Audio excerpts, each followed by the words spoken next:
Alright, making a video. It's really annoying. It's such a waste of time, and you're just, why am I wasting time on Flat Earther? This is what he is.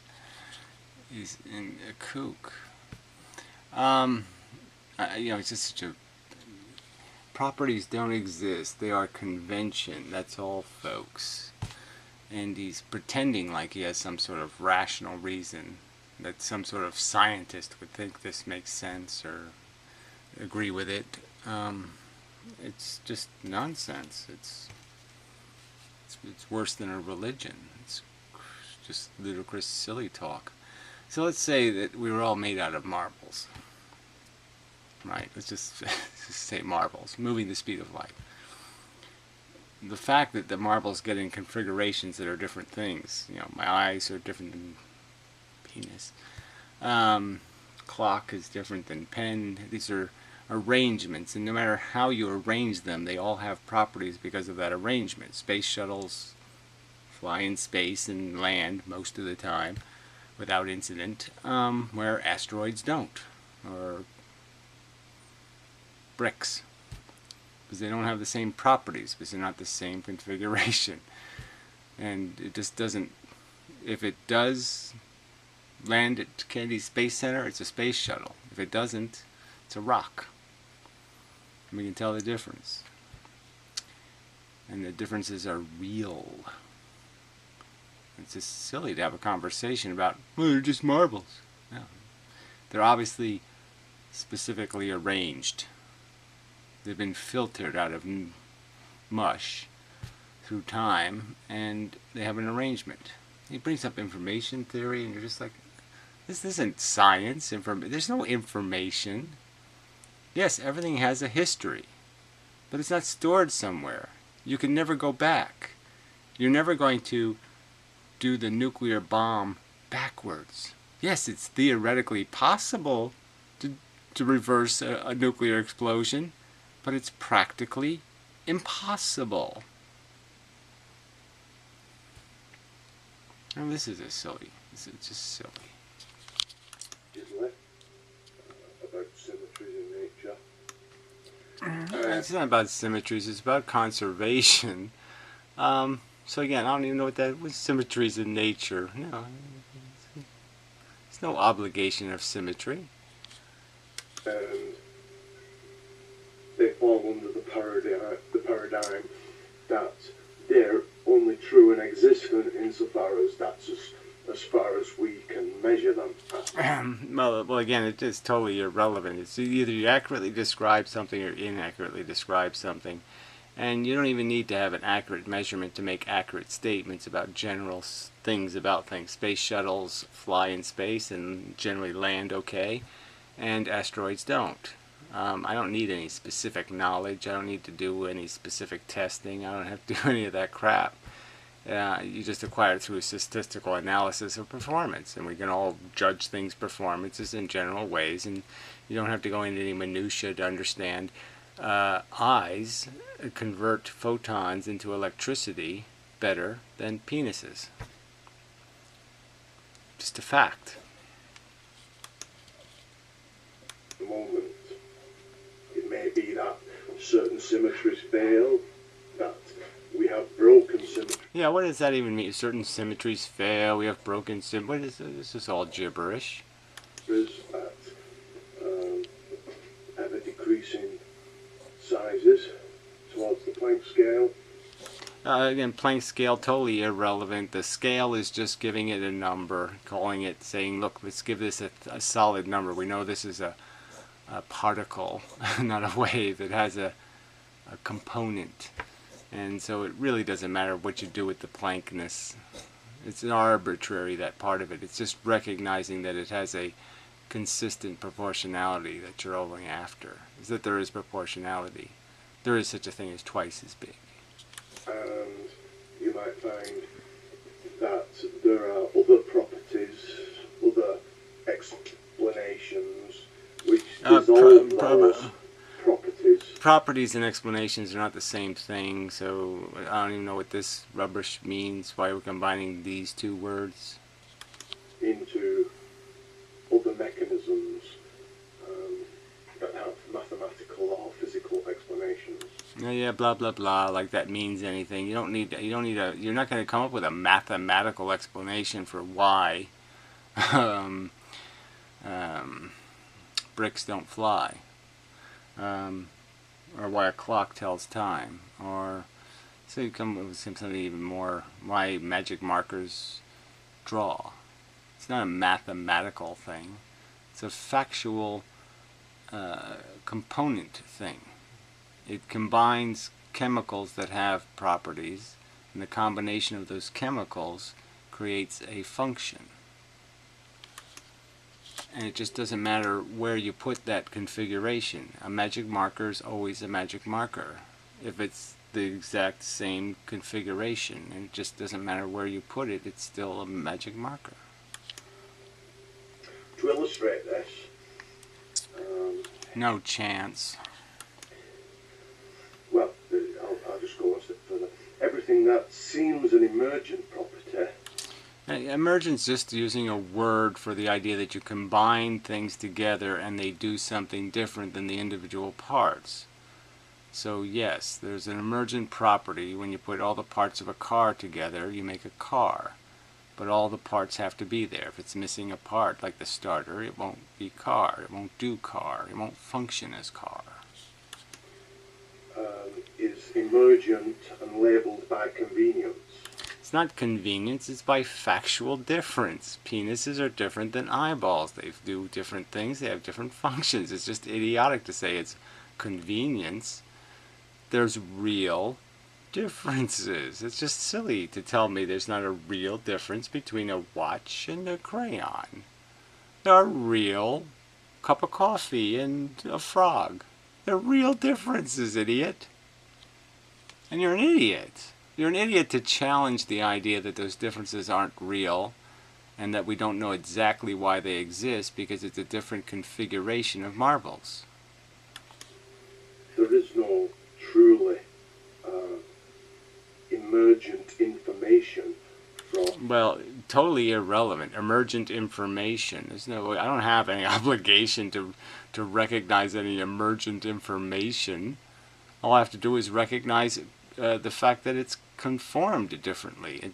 It is composed of difference. The differences are in the composition. There's no other information I need than the recognition that the composition is different. They're composed of different marbles. Less information. This is an axiom that science works under.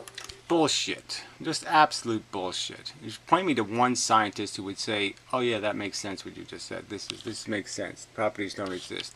Show me one person that has any kind of, that has taken high school science classes that can say something this stupid. Point to me. Besides Geyser and Anacontavod, point to me to some asshole on this earth who could say something as ludicrous as this. It's the only way that the world can be intelligible, and is if we have genuine conservation of information. Well, bullshit. Genuine conservation of information. This doesn't mean anything. You can't conserve a history. It's lost to its moment in time. The information isn't anywhere. It's not anywhere. It's everywhere. You have to combine all the bits in their positions and then reverse it. You can't do that. You have to take every bit, and if you want to undo the nuclear explosion, you have to take an uncalculable number of bits of energy, put them back in a position, and then reverse them from that position. Where's that information stored? Oh, that's right, absolutely nowhere. There's no way to do that. It's meaningless, this bullshit. You need to build a philosophy on this crap? I mean, fuck. Like I said, I mean, how could you, what religion do you think is out of bounds if this is a valid theory? Information that is nothing can produce information out of thin air.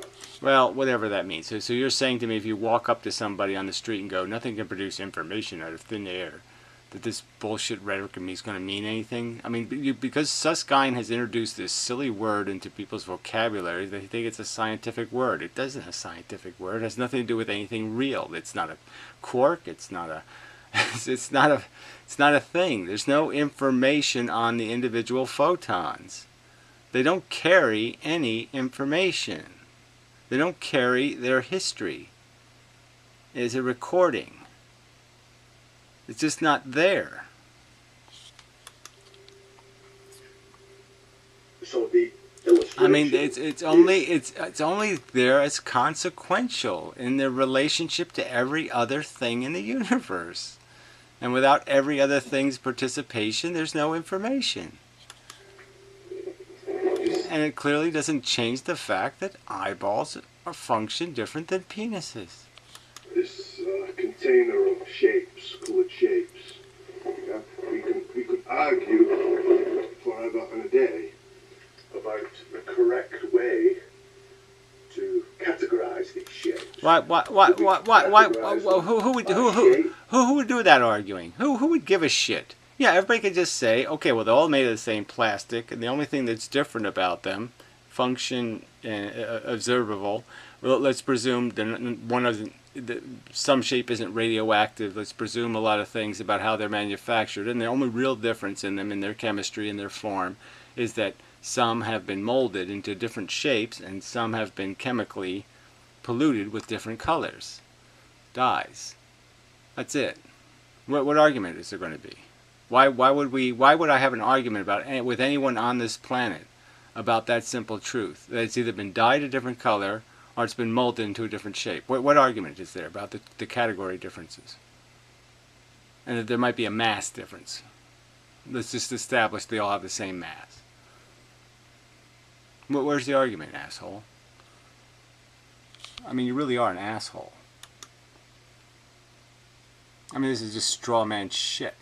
Is this the more intrinsic? Okay, is this the more? Who's arguing about the more? You're saying properties don't exist. Why would we waste our time talking about which one is more important a property? What's more important?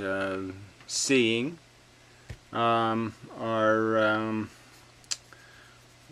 there's no. I don't want to compare senses. I just mean the importance of the function. So my eyeball has roundness, and it has gooiness, and has a lot of different categorizable aspects. Contains gelatin. There's lots of things we could put in categories and say it has. Clearly, the one that's most important to the whole idea of function of the organism is the fact that, yes, it converts photons into electrical signals. Yeah, that's the more important property. Significant. The mental property?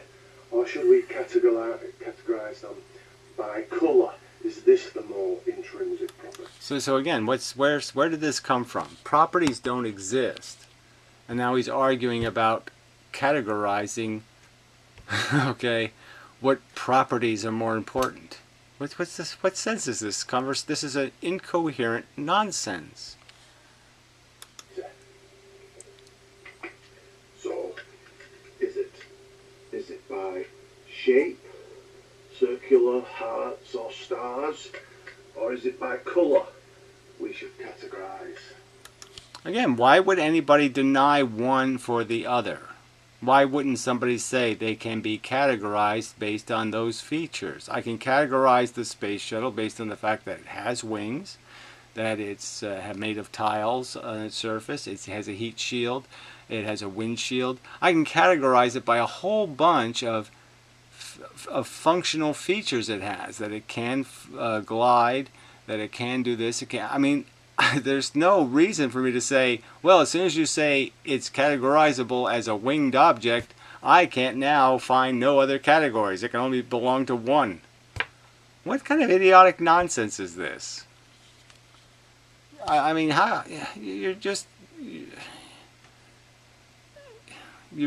totally left the rational building, haven't you? You are now really quite insane. And the choice is entirely arbitrary. Well, again, why would I be choosing in the first place? And of course they're not arbitrary in the fact that if the difference was this is radioactive, I make one out of uranium. I make a vitamin pill. The two vitamin pills are identical, except one is made out of uranium. It has uranium in it. Now, which one? Now the question is this a significant property difference? A categorizable difference in property? I inject poison into an apple. There's two apples. They're identical a minute ago. Now I've injected poison into one. We know it's a significant category difference. You're an idiot. Such is the case with any valuation is necessarily arbitrary. Now again, he keeps saying that we've been over this and over this. He hasn't counter-argued with anything like a rational fact or a demonstration of how it's arbitrary whether you eat a cupcake or have a nail in your eye. That this is an arbitrary thing where we can't rationally understand the two things to be different. We're just arbitrarily, for no good reason, for no recognized difference, deciding to pick one or the other. Clearly there's a difference. The sensations are fundamentally different, and therefore our understanding of them is fundamentally different. There's a cavern of value difference. Where have you explained how there isn't a cavern of value difference? Even the instantiation of the property of value is arbitrary. Okay, okay, you even the idea, because the concept exists, right? There's no value without sensation. So that's my argument. There's no, rocks don't have it, planets don't have it, galaxies don't have it, nothing else has it but organisms that create a sensation. And so that's where value originates. Nothing can have value indirectly unless it affects, like a tsunami. A tsunami has no meaning, no badness. A tornado has no badness meaning unless it can hurt feeling things. Period. I mean, this point's been made over and over. It's no rational counter-argument. This isn't a rational counter-argument. You think this statement by you is going to explain something or make a difference to me somehow? Somehow this is compelling logic? It's drivel. And beyond, above, and just above. I mean, really, it'd be more realistic for me to have attempt a conversation with a drooling autistic. So yeah, you go from Asperger's to complete moron, drooling moron, because you're there intellectually. You rationally you're not making any sense at all. The properties and points of view is itself arbitrary. So again, it's arbitrary. Arbitrary, if you look it up in a dictionary, arbitrary means almost like erroneous, like there's no reason, one way or the other, flip or flop. There's nothing arbitrary about the difference between round wheel, square wheel, cancer, no cancer. There's nothing arbitrary about those differences. And that's because They have a huge effect on function. You understand that, right? If I rip the retina off of an eyeball, so you have two eyeballs, retina eyeball, no retina eyeball. We know one doesn't function as an eyeball anymore. in the main, it's just a fact that the property doesn't actually exist. So again, the space shuttle's ability to glide to Earth doesn't exist. It's really falling like an asteroid through the atmosphere. It doesn't have any gliding ability built into its functional design because it's a different shape. Yes, it does. We need to learn here is that No. This is just so we need to do something. Everybody else is wrong. You're not being scientific enough. No, you're insane, you fucking cunt. Fucking insane. You're the one who has to make the argument defending this extraordinary claim of yours that properties don't exist. That's a fucking extraordinary claim, fucker. And you're not even coming up with anything called ordinary evidence. You're talking shit. Lean on any particular property too hard. Again, it says you. So that sounds arbitrary. Well, I just make up this idea that you can somehow arbitrarily pay too much attention to an arbitrary, the arbitrary importance. It's just bullshit. If there's two things sitting here, a firecracker and a nuclear bomb, it's not arbitrary that I recognize the difference in the magnitude of their danger, and it's certainly not arbitrary in the sense that the idea that I could be too concerned, it seems, who says you, idiot? I mean, you're the one talking subjective mush now. Where have you done any analysis to point to me these people that are too concerned? I'd say that people maybe about, worried about fluoride or circumcision are a little too concerned. But you have to use specific examples, jackass. You can't just make a statement, oh, everybody's too concerned with everything. That's what you just did here, shit for brain. You can't lean on any property beyond what the label was designed to do as an agreement, as an understanding. And again, where's your evidence that anybody's doing that? Where's your specific case evidence? There's nothing. Oh, he's just making a blanket a statement that, oh yes, I'm not proving that properties don't exist. And as a bonus, besides not proving that, shit, I lost my space. I'm going to argue that you're paying too much attention to the properties things have. That you're making too big a deal out of the difference between a cupcake and a nail in the eye. Extraordinary claim, in my opinion. Again, I'll just say, where have you demonstrated there does not exist a cavern of difference? Where? Where have you given me one fucking piece of evidence where I should think there isn't a cavern of difference between the sensations commensurate to nail in the eye and the sensations commensurate to cupcake? On any particular property too hard. You can't lean on any property beyond what the label was designed to do as an agreement. Right, rocket ship to the moon. We shouldn't rely on it. It doesn't know how to get to the moon. It doesn't have anything to do with flying to the moon. It doesn't have any of the properties or functionality of a device that gets to the moon. Well, of course it did. As an understanding. Now, there might be some exceptions to all that I've said, but they'll only be exceptions in the sense that in some way it's true by definition, or it's it's true by definition. Yes, water is wet, and every other word that we have in our vocabulary to describe the function of things is pretty reliable and consistent. And you're the one not pointing out how any of those conventional categories are in any way erroneous or stupid. Hard, soft, healthy, unhealthy. These are all good distinctions. It's trivial, the sense in which it's true. I was thinking, I obviously at this moment I can't think of these examples. Well, so yeah, you're making the argument from I'll tell you later. Yeah, well, fuck that. One earlier, I was just thinking the property of motion. Yeah, certain things might be relative properties, in which case what I'm saying is yeah, well, we know that doesn't mean anything anyway, okay? This relative shit doesn't change the fact that you have motion when you have motion. So what some other observer sees doesn't have anything to do with what you're doing. So again, that's just all a canard. So you're the one fucking doing the pseudoscience here. You're not trying to preserve science. You're insulting science with that kind of rubbish.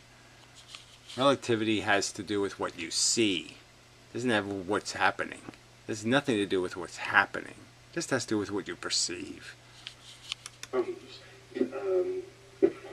That it's an agreement about definitions, which brings the property. Your fucking dog is smarter than you are. You're really just so fucking stupid. Almost into existence. So, well,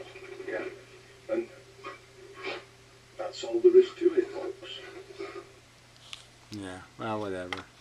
I keep saying it, but, you know, I gotta find something of better caliber to have a conversation with, and this is inanely stupid. This is worse than flat Earth. This is like negative Earthers or something, or I don't know, telephone. You know, I don't know. But I mean, I just come up with some of the most ludicrous theories and just say, yeah, why would you know, why argue with somebody so pathetically disconnected from reality? Fuck. Just insane. Let's just see if there's any comments, new ones. I mean, 4 likes for a video that's just insanely stupid. Okay. So it's running consistent, 6 likes. So Trick, I don't know why he keeps being civil at all, but he's a little less civil here. But oh, we have a response video. The proper tea has the property of being proper. Oh, gee, that makes so much sense. But there's no difference between green tea or black tea or red tea. It doesn't matter what I put in it. Arsenic tea is the same. Yeah, right. Sure it is. Can't tell the difference. So, another response to Hyploday. Properties. Use the word arbitrary when describing properties. Now, again, I may just be quibbling over language here. I apologize if I am. I don't mean to. But I'm not really sure that properties are arbitrary in the sense of... Yes, oh, you actually understand that the gulag is different. Yes, it's the properties of gulagging is different, right? A Stalin gulag is different than whatever, some sort of Sasquatchian fucking square dance. Yeah. So, yeah, you have to concede that, I suppose. Utterly arbitrary. Like, it's not as if we've randomly sort of planted our flag in the ground and said, this is where everything else is going to... Yeah, we're all sensible enough to... Well, look, no, not that we're all... You don't even need much scientific information, but I mean, shit, yeah, we really can tell the difference between the colors, and we can really understand that the difference is because the thing, the light, has a different frequency. It has a property. It has some element of itself that is different. It's not the same thing and we're just making it different. No, it's different stuff and we're identifying the difference. Flow from. I don't think it's completely arbitrary. Just to say... Yeah, well, so we agree, but let's see if we make an argument to this moron. That, you know, we need something to build on here. Like an example of something completely arbitrary, I would call, say, the Shahada. La ilaha illa Muhammad Rasul. Oh, yeah, well, fuck that, right? So you're going to give me an example of something arbitrary? No, arbitrary is where the drool will land. Who cares? Allah, which means there is no God but God and Muhammad is his prophet. That is arbitrary. That's just an artifact that says, here's the truth, and you have to accept it. Well, that's the stupidest... I mean, what a dumb example. It's obviously not arbitrary because it's based on a premise. Okay, the premise is that past testimony regarding the sacredness of certain events and the godliness of them and blah, blah, blah is accurate, and therefore they believe something. It's not arbitrary. There's no non-reason for the belief, but the belief is stupid because it's based on bad evidence. Bad evidence is different than arbitrary. Being wrong is different than being arbitrary. You stupid glib fuck. You can't get any of this stuff right? You don't understand that ethics isn't about you.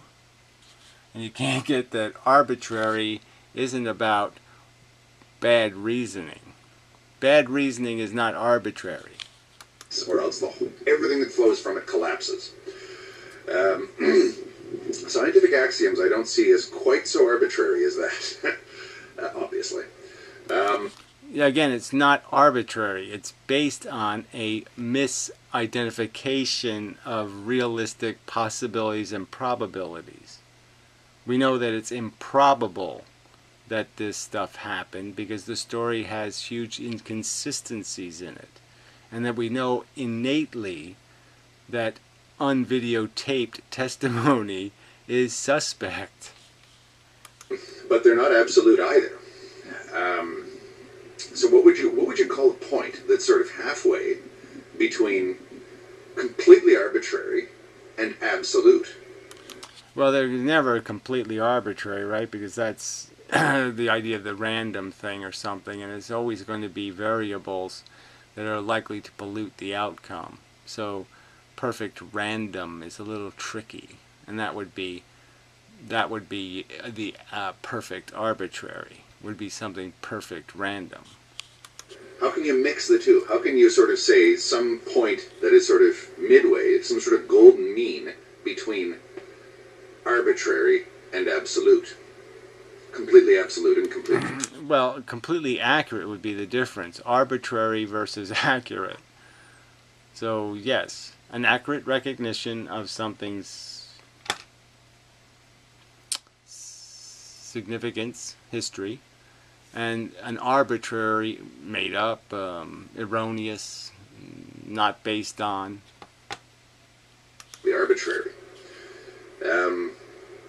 I'm always on about perspectivism and anekantavada, and these philosophies don't say that there is absolutely no reality to anything.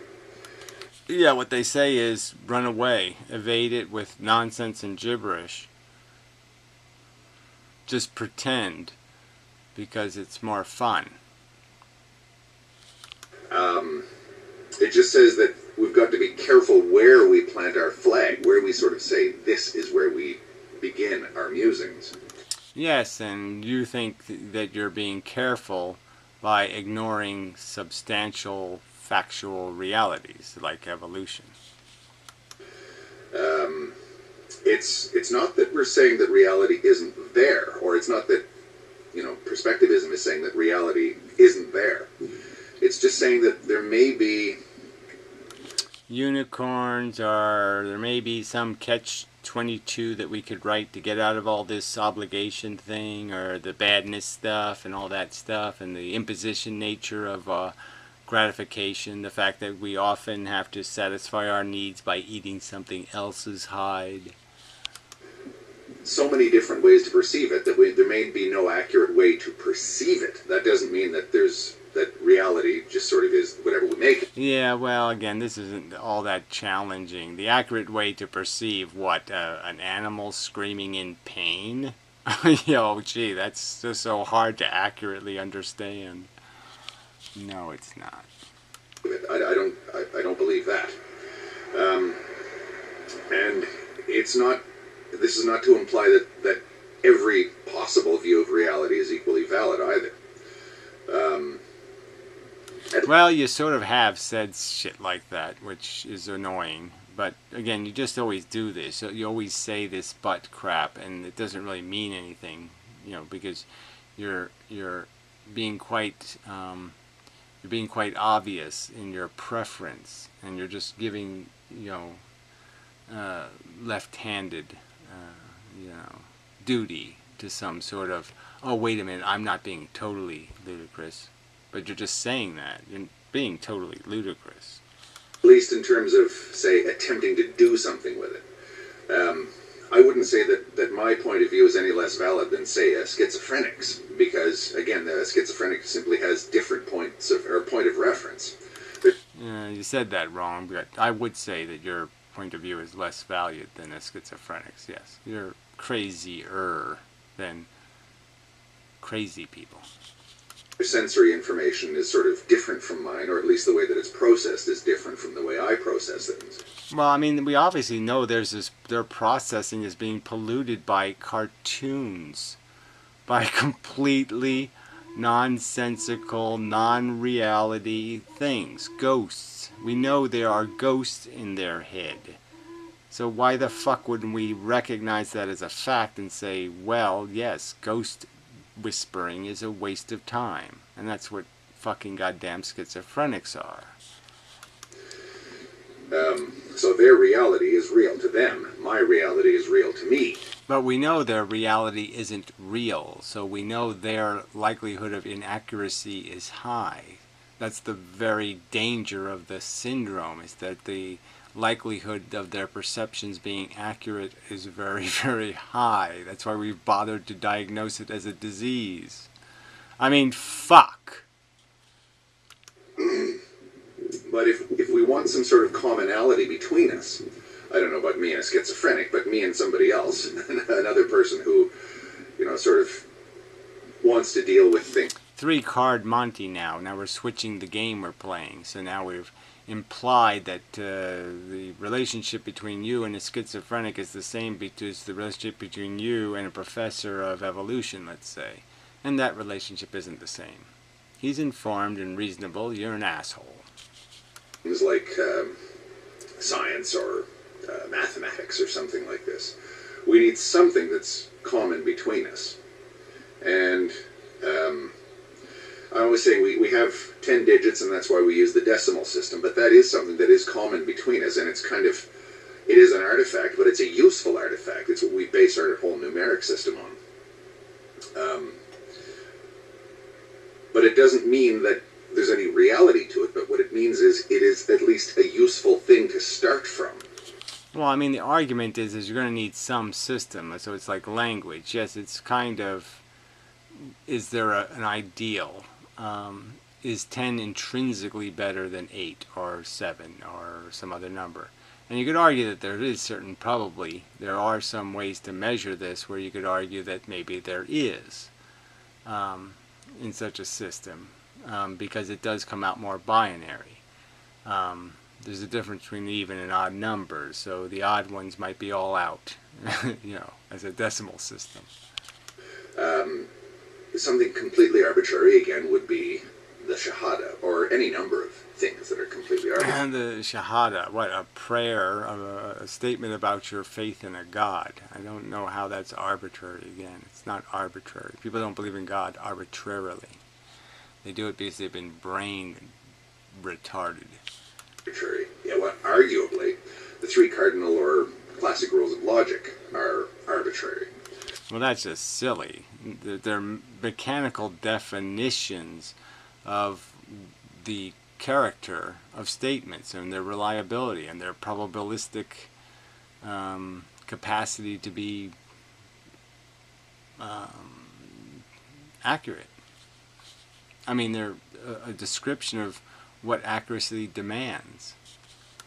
But they're not as arbitrary as you might think. Well, anyway, who might think? Again, there's another argument like appealing to popularity or something. Like most people think the rules of logic, that it's logical to contradict yourself. That somehow most people think, yes, that's a perfectly functional way to be reasonable, is to have to make completely contrary statements. To say 1 minute 2 plus 2 is 4 and the next minute say no, 2 plus 2 is 3. That's logical. No, most people I think would say, if I put that on a test, they'd say no. Identify the illogic. They'll understand that, yes, 2 plus 2 is 3 is illogical. If you have already stated 2 plus 2 is 4. Explain that idea that rejecting absolutes does not automatically entail complete and utter arbitrarity or arbitrariness. Well, it might as well, because this whole idea that you can't be absolutely sure of anything is idiotic. You can be absolutely sure, that this isn't an atomic bomb or something. I mean, you can be absolutely sure. You can look at it under a microscope and say it can't be a galaxy because I'm looking at it from under a microscope, for fuck's sake. I mean, there's lots of, I'm not giving the best examples, but, I can give black and white examples where there's absolutely no reason not to be definitive. And you have done it yourself. Again, you are absolutely quite certain the Gulag bad, Stalin evil. I think you're quite absolutely certain. You don't need to redo that trial forever. You've seen the evidence. You've drawn a reasonable conclusion. It's just idiotic not to be absolutely confident and build on that confidence. I'm absolutely confident I have sensual experiences. I'm absolutely confident that I have experienced them. I'm accurately remembering them, and that my continuum of my life exposes me to understanding of the nature of these experiences, and that they just easily fall into categories of do again, don't do again, quite obviously. I mean, I'm quite absolutely sure of the cavern of difference between spending an eternity with a nail in my eye and spending an eternity eating cupcakes. Reality is there. It's just the way that we perceive it is different from person to person, or even in our own life from moment to moment, year. Well, again, it's not the round Earth kind of idea. Is we don't. There's not the only difference is lunatics, insane people. There's no differences in how people understand many things. Most people recognize the difference between black and white accurately. They understand. A year, whatever. What is the correct way to perceive it?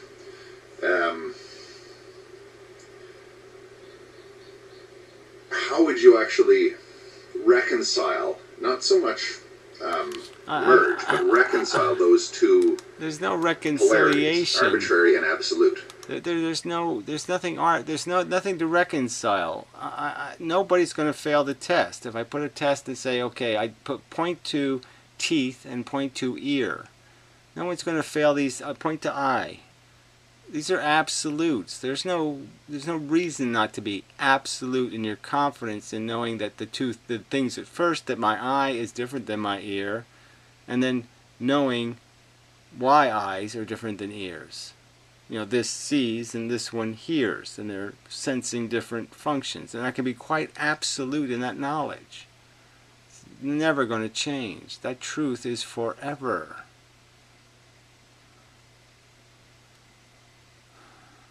The fact that the Empire State Building exists is going to be true forever, that it existed for this period of time in human history. It's always going to be a fact. If something is not completely arbitrary, then it isn't arbitrary. If something isn't completely absolute, then it isn't absolute. Well, I don't even know what completely absolute. What logic would there be to combining those two words? I mean, it's plainly redundant.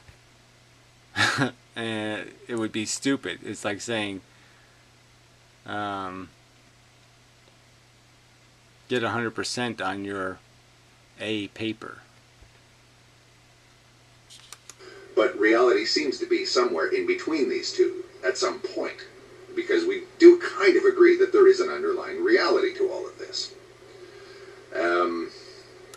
Well, you tend to agree, but then you say that there's somehow some reason that this reality is in some huge doubt. And if we have collected 10,000 years of human beings picking at this, and you're still not ready to say a raspberry isn't a blueberry, then there's really no point. Because there's not going to be any point where you're going to be given enough information to satisfy your silly demand for confidence. You're never going to convict O.J. Simpson. Even if I showed O.J. wearing the gloves in the video and wearing the Bruno Mollies, you're still going to pretend he didn't do it. Right? You'll never convict. So it really just doesn't goddamn matter. Because you don't want the truth to be true. Just picking nits here. I'm just sort of saying that I'm not sure that I. Yeah, you're evading nits. You're saying life is nitty. It's full of these little bad bits, and I'm going to evade having to be decisive because being decisive means I'm obligated. I agree with arbitrariness. And again, I'm not really sure that you're saying that either. Well, he said it. He titled the video, "Properties Don't Exist." He made this bold, absolutistly idiotic statement and defended it with goddamn idiocy and lunacy. And so why didn't you just say, half a day, look, I know we're all having this fight on the internet about some of these subjects and whether it's really significant that we torture things and that things get tortured, and, well, too bad for them. You know, as long as I don't get war wounds and die from them over a 2-year period, it's probably okay that that shit happens. As long as I don't get radiation sickness, it's probably okay that that shit happens because, you know, I'm having an okay time. And we know that that's how we want to look at things, but isn't it a bit goddamn fucking silly to say you can't see the difference between the function of an eyeball and the function of a penis or an anus? Come on. You're being silly. Alright, so I'm sorry I had to make this video. Sorry I made the video. I don't know if I really had to. I really should just disengage from this shit. I really like, you know, I really need videos to argue with, and it's just so hard to find anything that's rational. I mean, it's just, I mean, it's all so frivolous or silly. You know, it's most of the conversations, they don't even, you know, they're so trivial that you're like, I'm not even going to argue triviality. You know, it's just all so disappointing. Ugh. But yeah, you know, every word, you're just more and more certain, absolutely certain, that human beings aren't worth a fruit fly having a headache. There's nothing about these stupid, pitiful, creepy monsters. I mean, they just won't play the fact game at all. It's evade, evade, evade with the fucking word game bullshit. Like somehow the two opposites are arbitrary and absolute, and you have to stay away from those. Ooh. No. Unreasonable, unfact-based, uncause, no logic in the decision versus some sort of absolute, complete information, a very good trial, and you reach a decision. I mean, a conviction based on no evidence, you just say, is he guilty, and you arbitrarily pick, or a conviction based on tons and tons and tons and tons of data collected over the last 10,000 years about the nature of what these bugs are doing. Fuck. Big difference. It's not, those aren't both negative opposites. Convicting the guilty makes sense. Jeez.